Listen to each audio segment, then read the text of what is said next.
If it's to censor you on COVID or anti-Semitism or trans or migration or the Ukraine war, they don't care. Like they're always wanting to find new ways to Exactly. censor because That's it's coming from exactly. something so deep and frankly pathological inside of them. The CIA is hiding information that the American people paid for and have a right to know on a lot of issues. Tucker Carlson and Michael Shellenberger both just exposed the terrifying new plan to censor Americans that's a bipartisan cause in our government. And in this clip, they get into the reasons that drive that, the reasons that this is a bipartisan scam to deprive you of your liberty. These are two of the greatest independent journalists in the world as far as I'm concerned. So let's get into it. Please like the video and subscribe to the channel. I hate to ask you this, but you've thought so deeply about it. Maybe you have an answer. I don't. What's the motive for all this? Like, why would you want to conduct hideous medical experiments on children? It doesn't benefit you. It doesn't benefit them. Like, what is this actually? Yeah, I mean, as you probably remember in one of my last book on the homeless crisis, I put a lot of emphasis on this desire from the left to be compassionate and to think of ourselves as good people, and that really the idea, and it's really this immediate emotive, like with addiction, people that are crying out there saying I'm fine and I'm fine and my living in my waste and being sexually assaulted every night, I'm just fine, let me just smoke some more fentanyl. Everybody should know that that person needs an intervention so that they stop harming themselves in Yes. public. But the emotionalism and the sentimentality, that immediate appeal to, oh no, it's somehow cruel, oops, that it's somehow cruel to allow to enforce laws and mandate care for people. So on one hand, it does seem like this empathy of like, oh, we have to protect people. But I also think there is something, darker and more selfish and frankly more hedonistic than that, which is, as you were saying, I mean, the ability to censor somebody is an incredible act of power and domination. It's Yes. not something the weak can't censor people. I mean, you look at any No, movement for human exactly. liberation, like the weak don't have the power to censor. The censorship comes from these really arrogant, overly empowered, overly powerful, entitled elites displaying traits of frankly antisocial disorder, with no empathy for the people that they're censoring. And so I think that my views are that there's certainly plenty of people that think that feel that they're being empathic, but I think a lot of other people, it's will to power and nothing besides, to paraphrase Nietzsche, Yes. where it's actually the pleasure of just controlling what people can say online. I mean, the Yeah, wielding power over other people is at the root of all totalitarian government, regardless of the issue you're talking about. And I think there's something to be said about what he said that, they make this argument, the propaganda factory in Washington does, that they have to censor you to protect you. We have to protect you from disinformation. That's how they sell it. They don't say we're trying to censor you because that would be too naked and plain about what their true intentions are. But it's actually, when you think about it deep down inside, it's more insulting if they say they have to hide things from you to protect you, because that tells you and it communicates and it implies that you can't make your own decisions for yourself. You need some parent, some nanny state to look out after you, and you don't have the wherewithal or mind frame or mindset to do it yourself. That's the most insulting thing about the total state and the censorship regime, which is more and more increasingly so a collaboration between the government and big tech. That's what we saw from the Twitter files, which Michael Shellenberger helped expose along with Matt Taibbi and some others. So yeah, I think he's on the right page here. people, these censors we've profiled them. I mean, we've written, we haven't published all of it, but we try to understand the people that are doing this very deeply at a psychological level, and they're just absolutely power hungry, and they're completely arrogant, like they're and closed minded, and frankly not very smart. I mean, that's the thing Yeah. you forget about the totalitarians. It's depressing because I think No. there's a story that's getting told. I won't say everybody knows by who, but there's somebody on the right that's sort of telling a story about how terrible democracy is, and how if we had an autocracy, it would be run by somebody competent like Elon Musk and everything would work great. actually the history of totalitarianism is that it's the incompetent, awful, idiotic bureaucrats Of course. that are running things. It's not Mozart and Goethe and Nietzsche that are like, running things. It's like these Yes. very crude, dumb people. And so you see someone like Nina Jankowicz or Renee DiResta. Exactly. These are really power hungry, very petty, small people. There's so much kind of just a kind of almost like a neediness there. You see it in some of them, a neediness for people to tell them how good they are and how much they care. A lot of like, if you remember the movie Misery, the Kathy Bates character, I always sort of say a Yeah. lot of that Kathy Bates energy of, I'm going to take care of you, but it's actually, I'm going to dominate. So I think that I think that people sometimes sort of say, it's suicidal empathy or it's pathological altruism, and I know what they mean. I think that what's underneath it is something darker, more nihilistic, that is just feeding hedonistically off the power of dominating and censoring and persecuting others, that really isn't in service, as we've as the foundational spiritualities and philosophies of the West have aimed at, that power be used in service of beautiful values. It's not in service of that. It's just in service of their own individual expression of power. And like you said, if it's to censor you on COVID or anti-Semitism or trans or migration or the Ukraine war, they don't care. Like they're always wanting to find new ways Exactly. to censor because That's it's coming from exactly. something so deep and frankly pathological inside of them. Yeah, I totally agree with this. It's part of the ambitions of people seeking power to wield control over others, that it goes far deeper than individual agendas that are related to that. There's something more deep-seated into it. And what Shellenberger was saying struck a chord with me because, I mean, take a look at this. Remember when, the Democrats had this Ministry of Truth? It became a total meme, right? They were going to introduce a new government department headed by Nina Jankowicz, who he mentioned there, to police disinformation on the internet. And on the eve of the 2024 election, all the prominent Democrats were talking about reviving this idea, by the way. This became a meme. It had such backlash that Biden essentially had to shelve it, and rightly so. This was good backlash that you saw against it. But then you had Pam Bondi, essentially saying the same thing just weeks ago, how, there's this special category of speech called hate speech that we need to police. And we're going to prosecute crimes against purveyors of quote-unquote hate speech. Well, who gets to be the arbiter of what constitute hate speech? Well, it's the government. And it's whoever's in power, and it's arbitrarily applied, and that creates a censorship regime. It's completely in blatant violation of the First Amendment, and it goes beyond constitutional, guarantees. It goes to the core of what it means to be human and natural law, the ability to freely express yourself. So yeah, I think he's right. It's the war impulse is so similar. Killing people being the ultimate expression of power. You can't create Yes. life, but you can end it. And there are people, and I would say Lindsey Graham is one of them, but there are many who just derive pleasure from the idea of killing people, not just because they're cruel, though obviously they are, but because it makes them feel alive. And I think there's something you see it in school Yes. administrators. So I really feel like we're on the cusp of like something great. Charlie Kirk's memorial on Sunday made me feel that way. I feel like it's not all darkness and like, don't take the black pill. There is light there. And so I feel that way.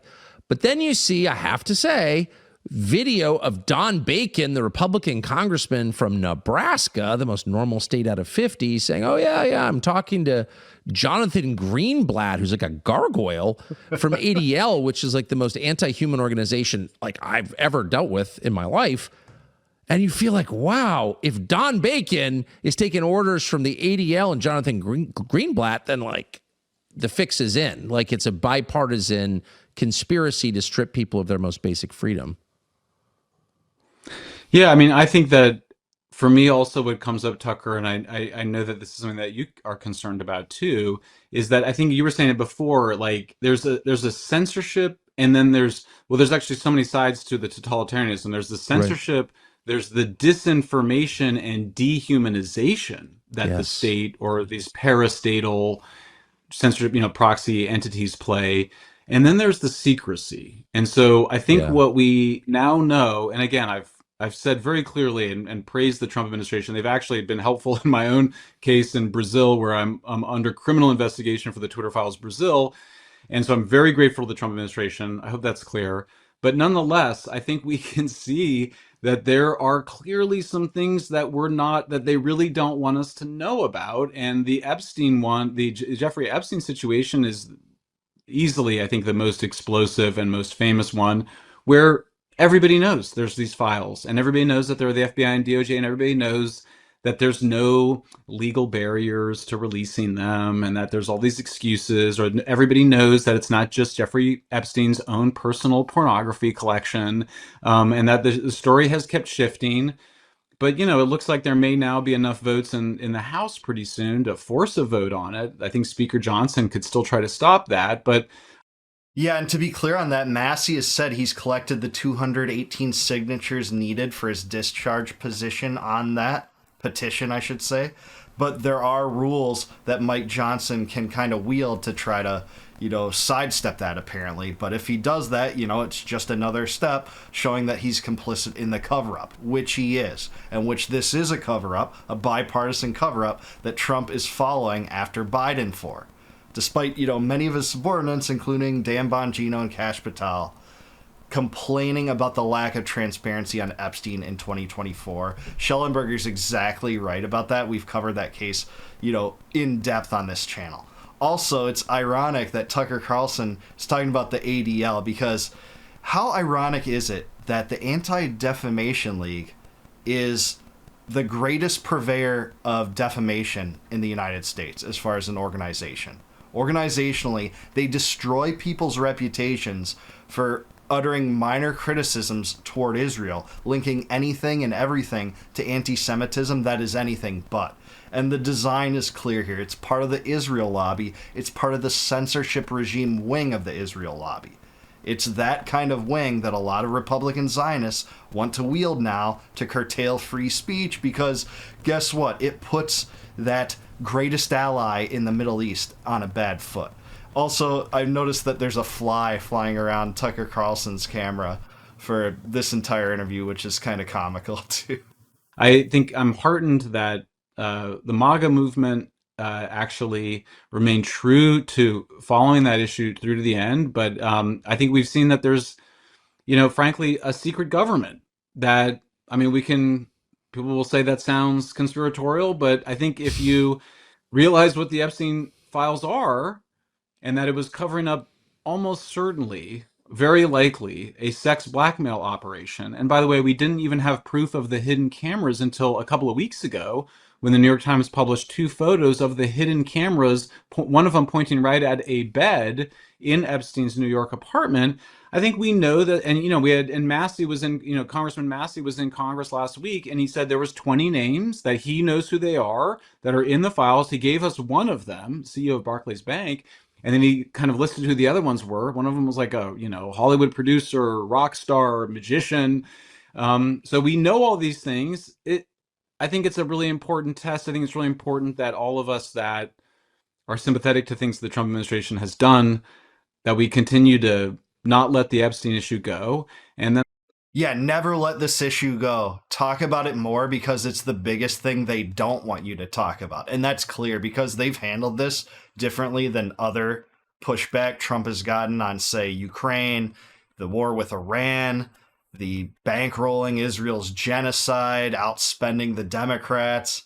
The backlash that he's gotten from some of his base on those issues, rightly so, is superseded by far by the backlash to this Epstein case and how they've tried to sidestep it, use diversionary tactics to get away from it. It behooves us to talk about it. And what Shellenberger said there about the deep state, that's so true that some people still consider that conspiratorial. Here's what the New York Times said. They first said on March 10th, 2017, that the deep state doesn't exist. What happens when you fight a deep state that doesn't exist? And then, just months later, I believe the second post is it turns out the deep state is actually kind of awesome. So that's where the establishment and the New York Times is on the deep state. They cheer it on and laud praises upon it when it does the bidding of the ruling establishment, especially in Russiagate. But, if they doubt that it exists, that's to say that, oh, you're just a conspiratorial nut for thinking that bureaucrats conspire against you to do ill will, which they do. And I think the other issue, Tucker, that I know you care a lot about is the UAP issue. The president said after the drones over New Jersey, the unidentified, mostly unidentified drones over New Jersey, that we were going to be able to find what that is. I have a list of all of the key documents provided to me by John Greenwald of the UAP documents that exist, that have many of which have been released and have just been so heavily redacted.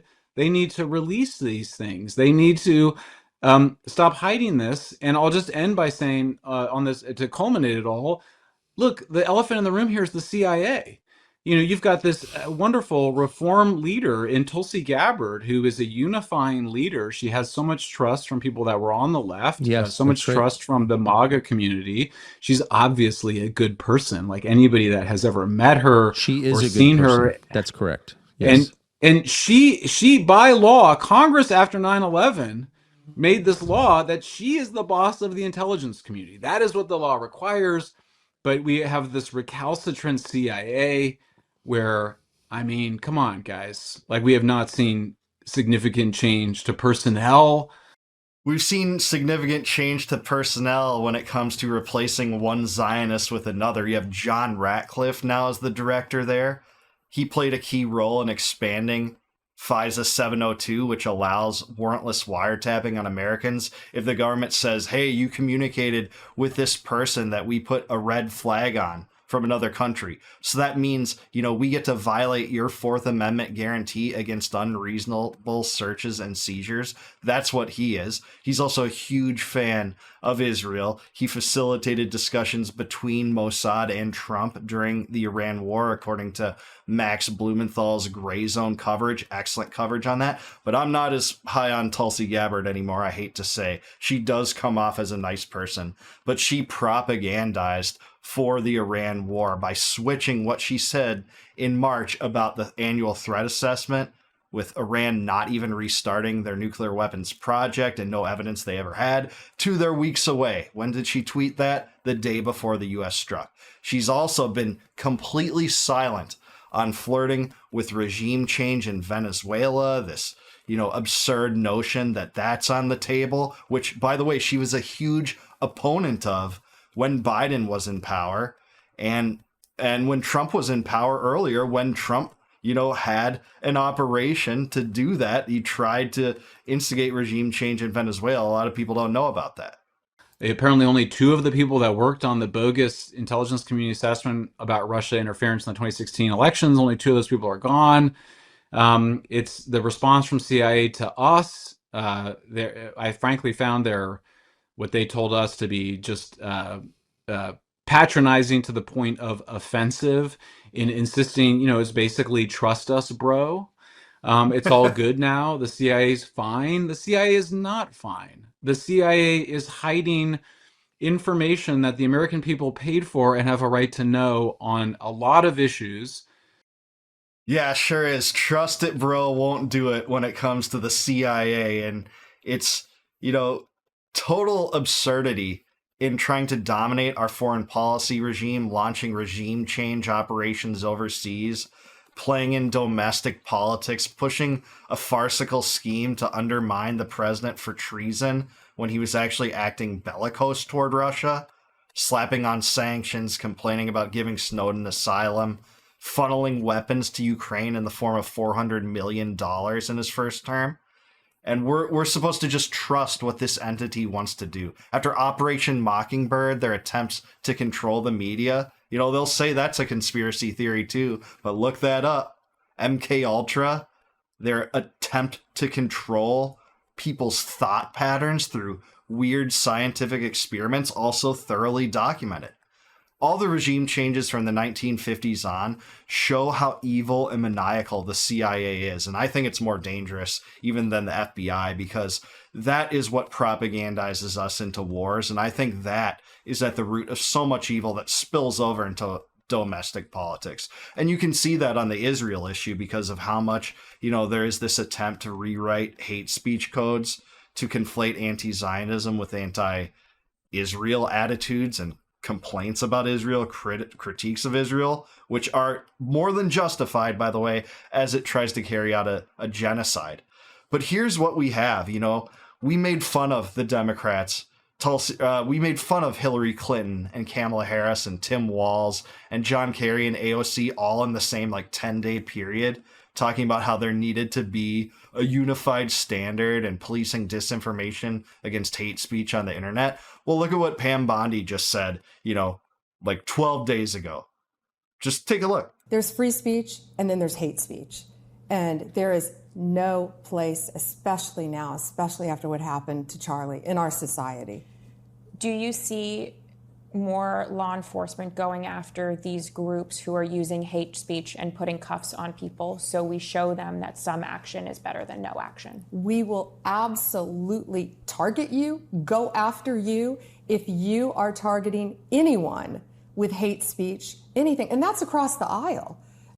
Just think about that. How ludicrous is this that MAGA, Make America Great Again, were against the censorship regime? We saw that in the Twitter files. The Democrats are nuts. Just embracing that, 10 months after the victory. That's what you're getting out of this administration. And, I'm sorry, Trump does not speak against this. He doesn't can her for this, as if the Epstein cover wasn't enough.